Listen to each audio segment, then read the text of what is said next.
সর্বপ্রথমে আমার পরমারাধ্য পতিতপাবন শ্রী গুরুদেব, যার আতুল চরণ আশ্রয় করে মাদৃশ নরধম ধন্যাতি ধন্য হয়েছে, আমার পরমারাধ্য পতিতপাবন শ্রী গুরুদেব গৌড়ীয় বৈষ্ণব গগনের উজ্জ্বল জ্যোতিষ্ক নিতাই চাঁদের করুণার মূর্তিমন্ত স্বরূপ, মূর্তিমন্ত বিগ্রহ, হরিনাম চিন্তামণি প্রভুর অভিন্ন স্বরূপের নিত্য আরাধনায় মহান মহান ভাবে রত আমার পরমারাধ্য পতিতপাবন শ্রী গুরুদেব শ্রী শ্রী বৃন্দাবনে শ্রী শ্রী রাধাকুণ্ড তটে তটস্থয়ে উপনিবেশনকারী শ্রী শ্রী 108 প্রাণ কৃষ্ণ দাস বাবাজি মহারাজের আতুল চরণ পদকমলে সশ্রদ্ধ কোটি দণ্ডবাদ প্রণতিপাত জ্ঞাপন করে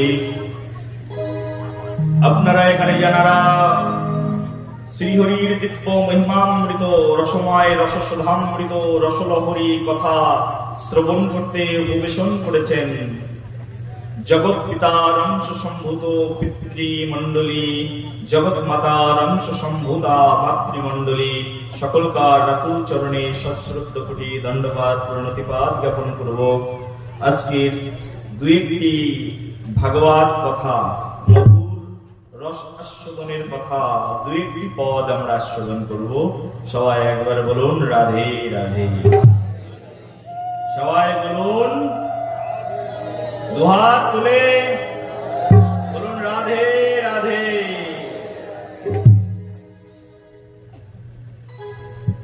আচ্ছা বাবা, আপনাদের বাড়িতে ধন সম্পদ আছে তো? সবার বাড়িতে হ্যাঁ ধন সম্পদ আছে? এসে তো দেখলাম আমি যে বাড়িতে, যে বাবার বাড়িতে আছি, অনেক ধন সম্পদের মালিক। সবচেয়ে বড় সম্পদ ঘরের মধ্যে গাভী মাতা রয়েছে। সবচেয়ে বড় সম্পদ ঘরের মধ্যে ভগবানের বিগ্রহ রয়েছে। সুন্দর বাড়ি বানিয়ে রেখেছেন, সম্পদ। মাঠে ঘাটে জমি জায়গা রয়েছে, চাল হচ্ছে, ডাল হচ্ছে, সম্পদ। আপনাদের সবার বাড়িতে কিছু না কিছু সম্পদ রয়েছে। কারোর বাড়িতে টেলিভিশন আছে, তো কারোর বাড়িতে ফ্রিজ রয়েছে, কারোর বাড়িতে এসি রয়েছে। কিছু না কিছু সম্পদ সবার বাড়িতে আছে। এই জগতে সম্পদহীন কেউ থাকতে পারে না। সবার এই জগতে কিছু না কিছু সম্পদ প্রয়োজন হয়। যার যত সম্পদ আছে না, তার মনে তত অহংকারও আছে, হ্যাঁ কিনা বলুন? হ্যাঁ, যার যত সম্পদ আছে তার তত অহংকার আছে। দেখুন, এই জগতে 5 প্রকারের অহংকার আছে।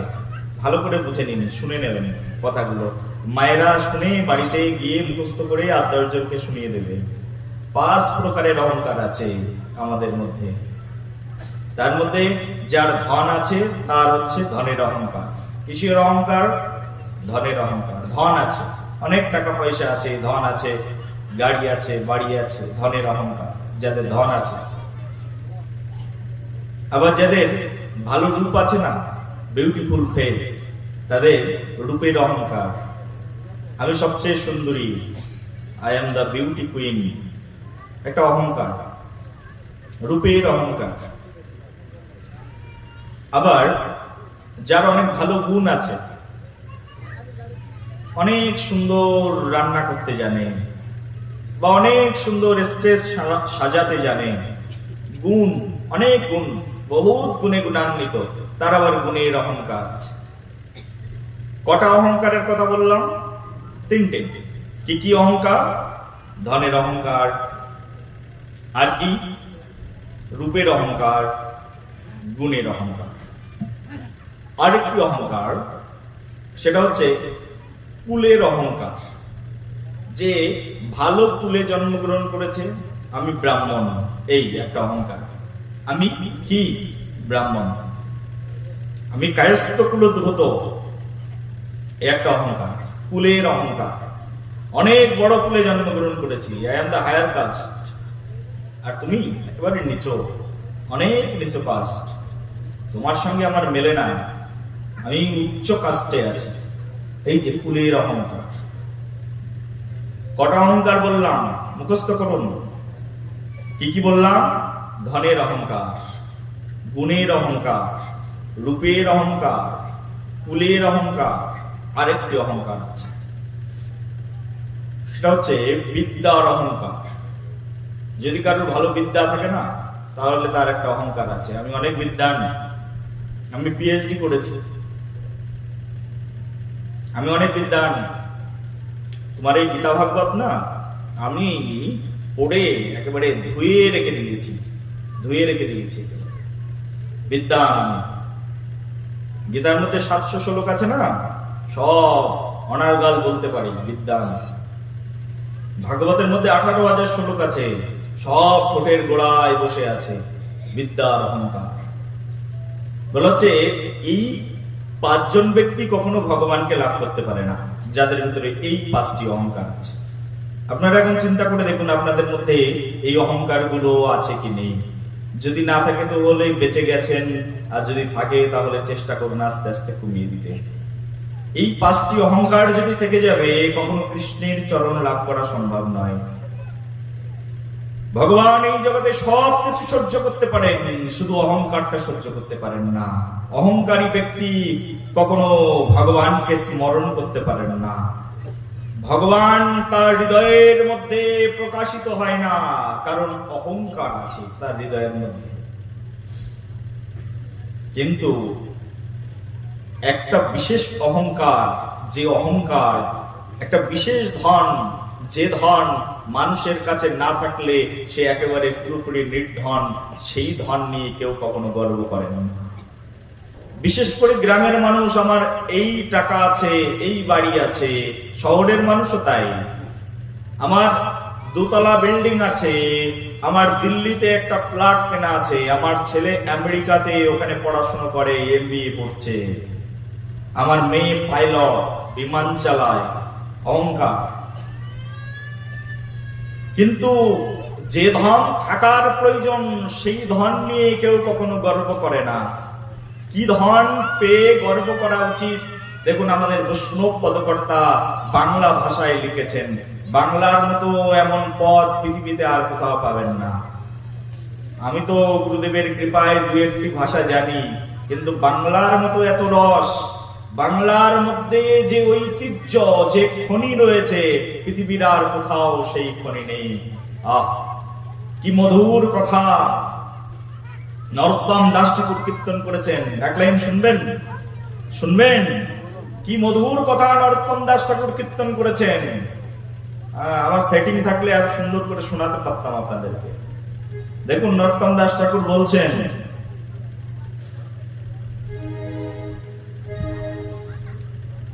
ধন মোর নিত্যানন্দ, ভক্তি মোর গৌরচন্দ্র, ধন মোর নিত্যানন্দ।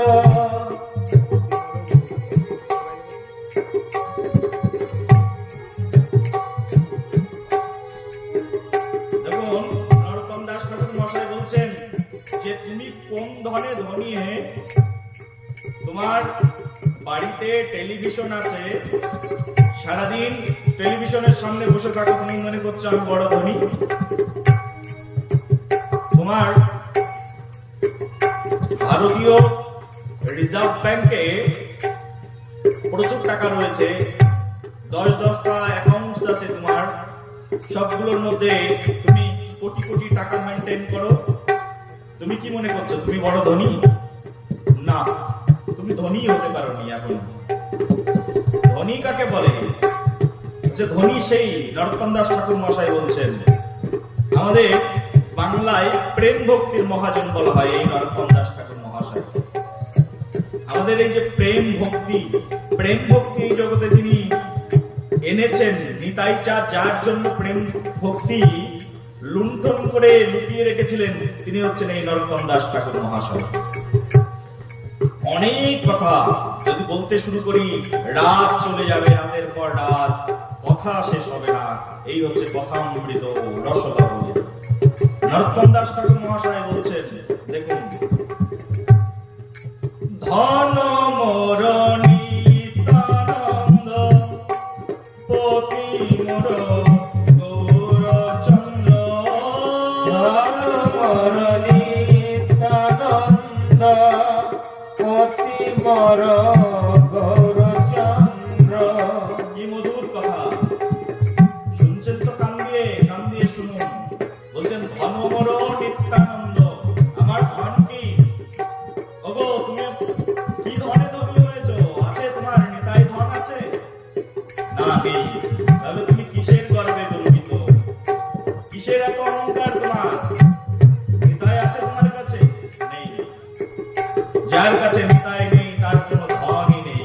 বলো নিত্যানন্দ প্রভু কি, বলো গৌরাঙ্গ ভগবান কি। আচার্যপাদ বলছেন,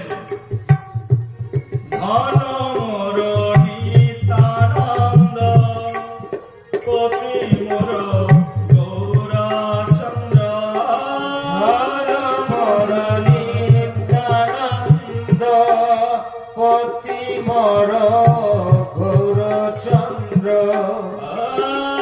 ধন মোর নিত্যানন্দ, পতি মোর গৌরচন্দ্র, ধন মোর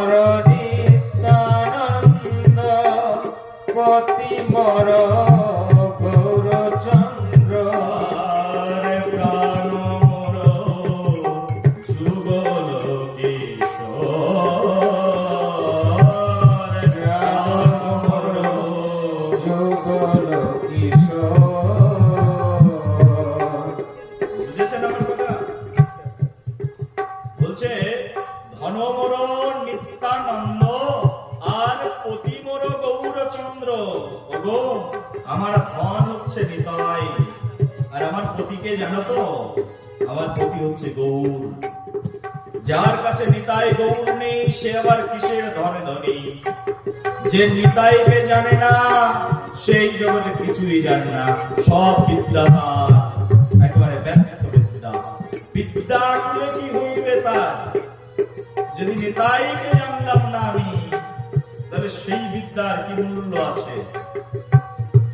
এমএ পাস করেছি, বিএ পাস করেছি, অনেক জ্ঞান আছে, আমি কেমিস্ট্রি জানি, বায়োলজি জানি, হিস্ট্রি জানি, ম্যাথমেটিক্স জানি, নিতাই জানি না।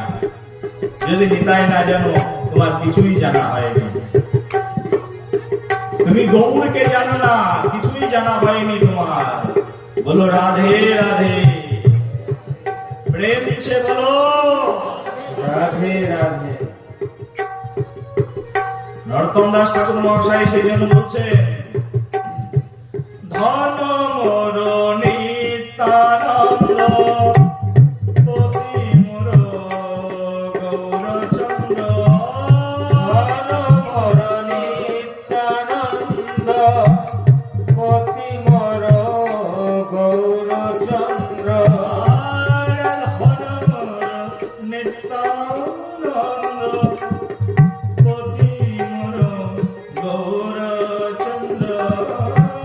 ধন মোর নিত্যানন্দ পতি মোর গৌরচন্দ্র। হচ্ছে পতি তো গৌরচন্দ্র, প্রাণটা কি? বলছে একজন ভক্তের প্রাণ কি, শোনো। বলছে আমার ধন নিতাই, আর আমার স্বামী গৌর, আর আমার প্রাণ। বলছে প্রাণ মোর যুগল কিশোর। প্রাণ মোর যুগল কিশোর। আর প্রাণ মোর যুগল কিশোর। প্রাণ মোর যুগল কিশোর। কি মধুর কথা। বলছে আমার ধন হচ্ছে নিতাই, আমার স্বামী হচ্ছে গৌর, আর আমার এই যে প্রাণ আছে না, যে প্রাণ পাখি চলে গেলে এই দেহের আর কোনো মূল্য থাকে না।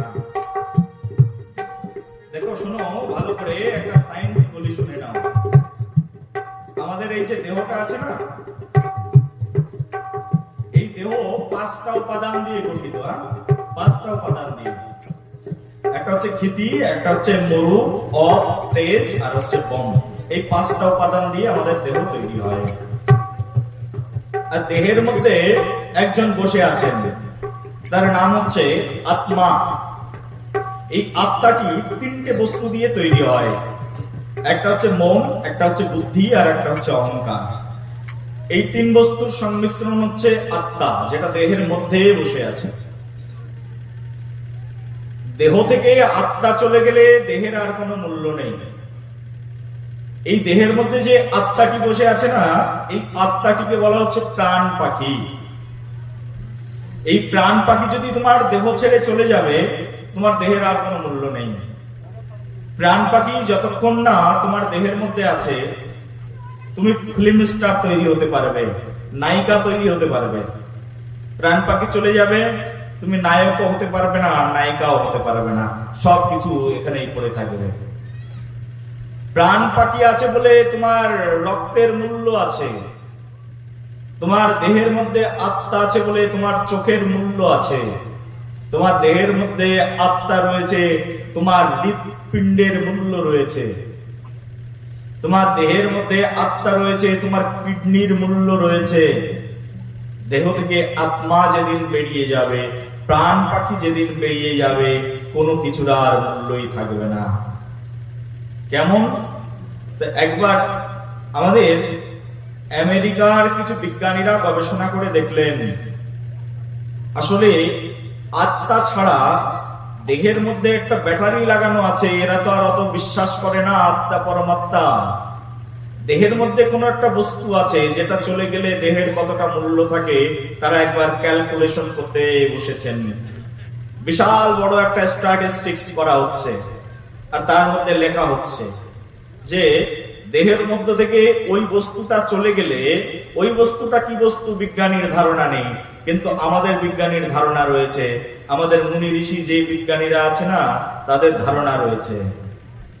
বলছে দেহের মধ্য থেকে ওই সত্য বস্তুটা বেরিয়ে গেলে মানুষের দেহের মূল্য কত হয়।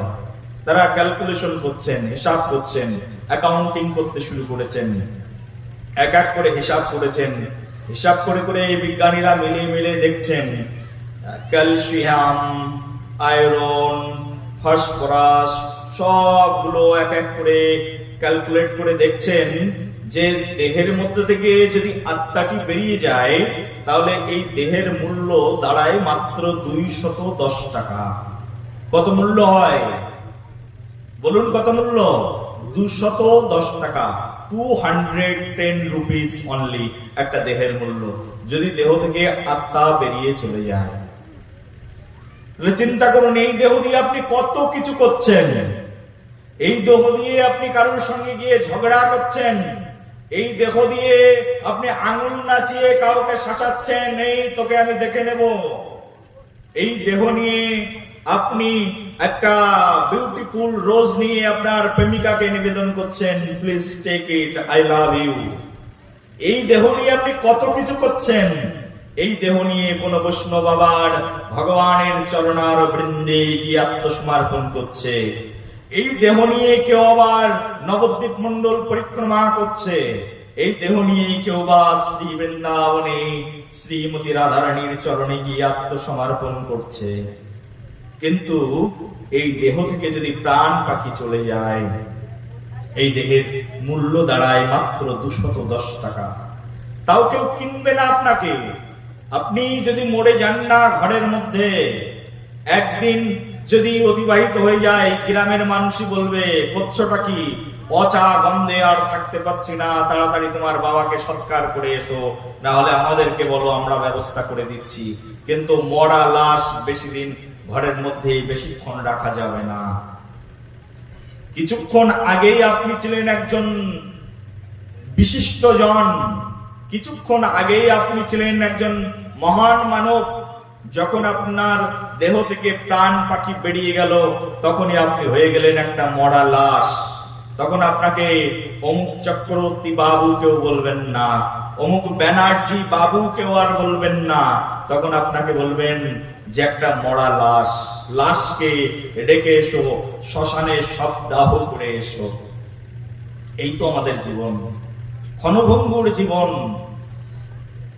আজ আছি তো কাল নেই, কিসের এত লড়াই, কিসের এত অহংকার। কিন্তু আসল প্রাণ পাখিকে আমরা মূল্যায়নই করলাম না। একজন বৈষ্ণবের প্রাণ কি বলছে, আত্মা চলে গেলে যেমন দেহের কোনো মূল্য নেই, বৈষ্ণবের হৃদয়ে যদি ওই প্রাণ পাখিটি না থাকে তাহলে বৈষ্ণবের কোনো মূল্য নেই। আর এই বৈষ্ণবের, এই জগতের ভাগবত প্রেমী মানুষের একটাই প্রাণ, সেটা কি? এই যে নরোত্তম দাস ঠাকুর বলছেন, প্রাণ মোর যুগল কিশোর, প্রাণ মোর যুগল কিশোর। বলছে আমার প্রাণ হচ্ছে যুগল কিশোর, যুগল কিশোর হচ্ছে আমার প্রাণ। একজন বৈষ্ণব হতে চাও, বৈষ্ণবী হতে চাও, তাহলে তোমার প্রাণের মধ্যে যুগল কিশোরকে বসিয়ে রাখতে হবে। এই যুগল কিশোর ওই যে বৃন্দাবনে যিনি মুরলীধর হাতে বাঁশি নিয়ে দাঁড়িয়ে আছেন। আচার্যপাদ কীর্তন করে বলছেন এই মুরলীধরের বর্ণনা কি জানো তো? ব্রজে প্রসিদ্ধম নবনীত চৌরম গোপাঙ্গনানম চোদকুল চৌরাম अनेक जन्मारे जीत पाप चौराम शुराग्रो गन्नम पुरुषम नमामि। এই যুগল কিশোর এই তো যুগল কিশোর। যুগল কিশোরের পরিচয় কি? তো বলছে যুগল কিশোরের পরিচয় শোনো, যে আমাদের প্রাণ না, আমাদের প্রাণের মধ্যে যে যুগল কিশোর বসে আছে, যুগলে বসে আছেন। যুগল শব্দের অর্থ হচ্ছে দুইজন মিলে বসে থাকা। ভালো করে শুনবে মায়েরা, যুগল মানে দুইজন একসঙ্গে বসে থাকা, তাকে বলে যুগল কিশোর। একেবারে কিশোর আর কিশোরী বসে আছে, বয়স বেশি হয় না। 125 বছর বয়স দ্বারকাতে ভগবান শ্রীকৃষ্ণের, কিন্তু দেখলেই মনে হবে একেবারে 12 বছরের, একেবারে কৈশোর কালের একজন পুরুষ দাঁড়িয়ে রয়েছে। 125 বছর বয়স হয়ে গেছে। তার ছেলে প্রদ্যুম্ন, অনিরুদ্ধ, তাদের ছেলে হয়ে গেছে, কিন্তু কৃষ্ণের বয়স বোঝা যায় না, কিশোর। ভগবান শ্রীকৃষ্ণ এই পৃথিবীতে এসে 125 বছর পৃথিবীতে ছিলেন। 125 বছর এই ধরনীর পক্ষে তিনি লীলা বিলাস করেছেন। তার মধ্যে প্রথম লীলা বৃন্দাবনে, দ্বিতীয় লীলা মথুরাতে, তৃতীয় লীলা গুরু আশ্রমে, শান্তিপুনি মুনির আশ্রমে, চতুর্থ লীলা তার দ্বারকাতে।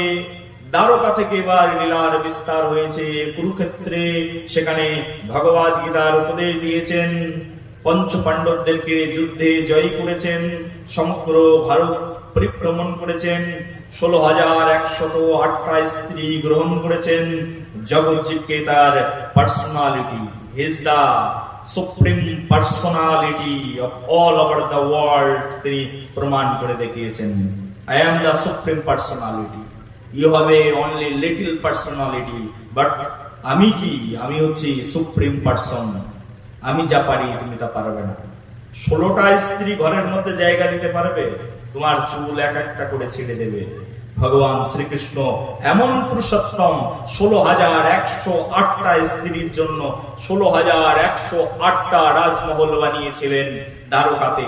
প্রত্যেকটি রাজমহল দেখতে একই রকম। এক অঙ্গ থেকে 16,108টা অঙ্গ বানিয়ে 16,108 স্ত্রীর সঙ্গে তিনি রমণ করতেন। বলো রমণ বিহারী লাল কি, রমণ করতেন প্রভু। এই হচ্ছে পরম পুরুষোত্তম। তার মতো পুরুষোত্তম এই জগতে আর কেউ নেই। ভগবান শ্রীকৃষ্ণ এইরকম পুরুষোত্তম, যুগল কিশোর এইরকম। এই যে একটা আঙুলের উপরে তুমি একটা মোবাইলকে ধরে 1 ঘন্টা দাঁড়িয়ে থাকতে পারবে? তোমার প্রিয় মোবাইল 1 ঘন্টা নিয়ে দাঁড়িয়ে থাকতে পারবে? এই জগতে বর্তমান যে যুগ চলছে, এই মডার্ন সিভিলাইজেশনের মধ্যে মানুষের সবচেয়ে প্রিয় বস্তু তার স্ত্রীর চেয়েও প্রিয় হচ্ছে তার মোবাইল ফোনটি। ওই মোবাইল ফোনটি তুমি এরকম হাতে নিয়ে 1 ঘন্টা দাঁড়িয়ে থাকতে পারবে? পারবে না। কোনো পার্সোনালিটি নেই তোমার। কিন্তু আমার প্রভু যুগল কিশোর, আমার প্রভু ভগবান শ্রীকৃষ্ণ একটি অঙ্গুলির উপরে 7 দিন 7 রাত গিরি গোবর্ধন পর্বত, সেই বিশাল পর্বতকে তার হাতের উপরে ধারণ করে তিনি দাঁড়িয়েছিলেন। জগজ্জীবকে দেখিয়েছেন পুরুষোত্তমত্তা কাকে বলে, সুপ্রিম পার্সোনালিটি কাকে বলে। যা ভগবান পারেন এই জগতে তা কেউ পারেন না। পারবে তুমি? কেউ কেউ কখনো কখনো ভগবান শ্রীকৃষ্ণকে নিয়ে সমালোচনা করে। কত কীর্তনিয়ারাই তো সমালোচনা করে যাচ্ছে কৃষ্ণ নাকি অসুর। কৃষ্ণের মতো অসুর তুমি হতে পারবে? হ্যাঁ, তুমি একটা মোবাইল নিয়ে দাঁড়িয়ে থাকতে পারো না 1 ঘন্টা 7 দিন 7 রাত। এক গিরি গোবর্ধন পর্বত একটা আঙুলের উপরে নিয়ে দাঁড়িয়ে আছেন আমার প্রভু শ্যামসুন্দর। ইন্দ্রদেব বিপুল বর্ষণ করেই যাচ্ছে, কিন্তু কোনো ভ্রুক্ষেপ নেই। প্রভু শ্যামসুন্দর দাঁড়িয়ে রয়েছেন, তার হস্তের উপরে সেই গিরি গোবর্ধন পর্বতকে হাতে নিয়ে। তিনি যা পারেন এই জগতে তা কেউ পারেন নাকি? তাই তো তিনি পুরুষোত্তম। তার মতো এই জগতে আর কেউ হবে না। এই যুগল কিশোর, তিনি ব্রজের মধ্যে প্রেম বস্তুকে আস্বাদন করেছেন। প্রেম জিনিসটা বৃন্দাবনে পাওয়া যায়। দেখো ভগবান শ্রীকৃষ্ণ সবকিছু দিয়েছেন। ঐশ্বর্য চাও, যদি ঐশ্বর্য চাও, টাকা পয়সা ধন দৌলত চাও, অন্য কারোর সেবা পূজা করতে হবে না, স্বয়ং ভগবান শ্রীকৃষ্ণের সেবা পুজো করো। কোন রূপে? ওই যে দ্বারকায় রুক্মিণীকে সঙ্গে করে নিয়ে কৃষ্ণ দাঁড়িয়ে রয়েছে, এই রুক্মিণী কৃষ্ণের আরাধনা করো, প্রচুর সম্পদের মালিক হয়ে যাবে। তাও করতে চাও না? ঠিক আছে, ভগবান দ্বারকাধীশ আরেকটি বিশেষ রূপের মধ্যে দাঁড়িয়ে রয়েছে তোমার জন্য, সেটা হচ্ছে জগন্নাথ রূপ। বাড়ির মধ্যে জগন্নাথ, বলদেব, সুভদ্রা মহারানী প্রতিস্থাপন করো, আর প্রতিদিন ধূপ দিয়ে আরতি করো। তোমার বাড়িতে টাকা আসতেই থাকবে আর আসতেই থাকবে, তুমি আর শেষ করতে পারবে না। কারণ জগন্নাথ দুহাত লম্বা করে খাওয়ার জন্য বসে আছেন। জগন্নাথকে খাওয়ানোর জন্য তো প্রচুর টাকার প্রয়োজন। জগন্নাথের সেবা পুজো করো, ঐশ্বর্য বেড়ে যাবে। জগন্নাথের রান্না স্বয়ং লক্ষ্মী দেবী করেন। বলো রাধে রাধে। প্রেম সে বলো, দুহাত তুলে বলো, বলো রাধে রাধে। বলো বৃন্দাবন বিহারী লাল কি, শ্রীমতী রাধা রানী কি। জগন্নাথের পুজো করো, সম্পদ বেড়ে যাবে। ওই একই কৃষ্ণ তিনি আবার যখন রণক্ষেত্রে দাঁড়িয়ে আছেন না, রণক্ষেত্রে ভগবান শ্রীকৃষ্ণের সুদর্শন চক্রকে চিন্তা করো। তোমার পিছনে অনেক শত্রু লেগেছে, অন্যদিকে যাওয়ার দরকার নেই, কোন তান্ত্রিকের কাছে যেতে হবে না। তোমার পিছনে অনেক শত্রু আছে, তুমি চিন্তা করো মনে মনে, চোখ বন্ধ করো, চিন্তা করো ভগবান শ্রীকৃষ্ণের হাতে সুদর্শন চক্র আছে, আর আমি সুদর্শন ধারী কৃষ্ণের পূজায় আমার মনো অর্ঘ্য অর্পণ করে দিলাম।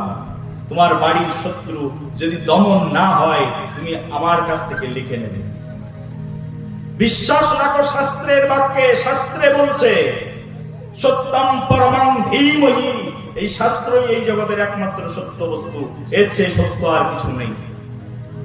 একেবারে ভাগবতের প্রথম শ্লোকের মধ্যে ব্যাসদেব গোস্বামী পাদ বর্ণনা করে দিয়েছেন, এই জগতের সবচেয়ে ধ্রুব সত্য যা, কলিযুগের মানুষের জন্য ধ্রুব সত্য যা, কলিযুগের মানুষের জন্য প্রমাণ যা, তা হচ্ছে এই ভাগবত কথামৃত, এই শাস্ত্র। এটাই প্রুফ, এর চেয়ে বড় প্রুফ, বড় প্রমাণ এই জগতে আর কিছু নেই। বিশ্বাস থাকতে হবে শুধু। তনি ব্রহ্মাণি দুজায়াদি কবে মুচ্ছন্তি যত সূরয়া তেজবারি মৃদম যথা বিনিময়ো ত্রিসর্গো মৃষা ধম্নাসেন সদা নিরস্তকোকম সত্তাম পরমং ধীমহি। পরম সত্যের ধ্যান করো। এই ব্যাসদেব জানিয়ে দিয়েছেন বহু পূর্বে। অনেক শত্রু ঘরের মধ্যে, সুদর্শন চক্রধারী কৃষ্ণের সেবা করো, শত্রু নিধন হয়ে যাবে। তান্ত্রিকের কাছে যেও না, লাখ লাখ টাকা খরচ করো না, কৃষ্ণের সেবা করো, হয়ে যাবে। আর একটা জিনিস চাই বাবা, ধনও চাই না, শত্রু দমনও করতে চাই না। আমি চাই রাধা কৃষ্ণের চরণারবিন্দে আমার এই দেহ মনকে সদা সর্বক্ষণের জন্য অর্পণ করে দিতে। যেভাবে ব্রজগোপীরা ভালোবেসেছিলেন, যেভাবে ব্রজগোপীরা চোখের নীড়ে কেঁদেছিলেন, যেভাবে ব্রজগোপীরা আমার প্রভুকে আস্বাদন করেছিলেন প্রত্যেকটি মুহূর্তে মুহূর্তে, সেই প্রেম সম্পদ চাই। ওই প্রেম সম্পদ যদি লাভ করতে চাও না, তাহলে অন্য কোন প্রভুর সেবা পুজো করা চলবে না। ব্রজগোপীরা কেঁদেছিলেন না প্রভু, বাবা সেই প্রেম চাই, যে প্রেম পেলে শুধু দুঃখটাই জীবনের সার হয়ে যায়, যে প্রেম লাভ করলে আর কোনো কিছু লাভ করার বাকি থাকে না, তাই চাই। যদি এটা চাও, তাহলে এইবার তুমি যুগল কিশোরের সেবা করো। এবার কৃষ্ণের পাশে চিন্তা করো, আমার কমলাঙ্গিনী রাধা ঠাকুরানী বসে রয়েছেন, দাঁড়িয়ে আছেন রাধা ঠাকুরানী একদম ভগবান শ্রীকৃষ্ণের বাম পাশে। কি মধুর স্মিত হাসি হেসে তিনি আমার দিকে তাকিয়ে রয়েছেন। একবার চিন্তা করো, মধুর স্মিত হাসি হেসে আমার রাধারানী আমার দিকে তাকিয়ে আছেন। একবার মনে মনে চিন্তা করো, কৃষ্ণ দাঁড়িয়ে আছেন বংশীধারী, বংশী হাতে নিয়ে, আর শ্রীমতী রাধারানী তার পাশে দাঁড়িয়ে দাঁড়িয়ে আমার দিকে চেয়ে চেয়ে দেখছেন আমি কেমন ভাবে তাকে ভজন করি। যে ভজনের অধিকারী হয়েছিলেন আমাদের স্বর্গস্বামী পাদ, যে ভজনের শিক্ষা স্বয়ং শ্রীমান মহাপ্রভু নবদ্বীপের মায়াপুর নামক স্থানে আবির্ভূত হয়ে দান করেছিলেন, সেই জিনিস চায়, সেই বস্তু চায়। যদি এই বস্তু লাভ করতে চাও তাহলে ওই যুগল কিশোরের সাধনা করো। নরোত্তম দাস ঠাকুর মশাই প্রেম ভক্তির মহাজন তো, তাই খুব মরমী স্পর্শের মধ্যে লিখেছেন, প্রাণ মোর যুগল কিশোর, প্রাণ মোর যুগল কিশোর, ধন মোর নিত্যানন্দ, পতি মোর গৌরচন্দ্র, ধন মোর নিত্যানন্দ, পতি মোর গৌরচন্দ্র, ধন মোর নিত্যানন্দ, পতি মোর গৌরচন্দ্র,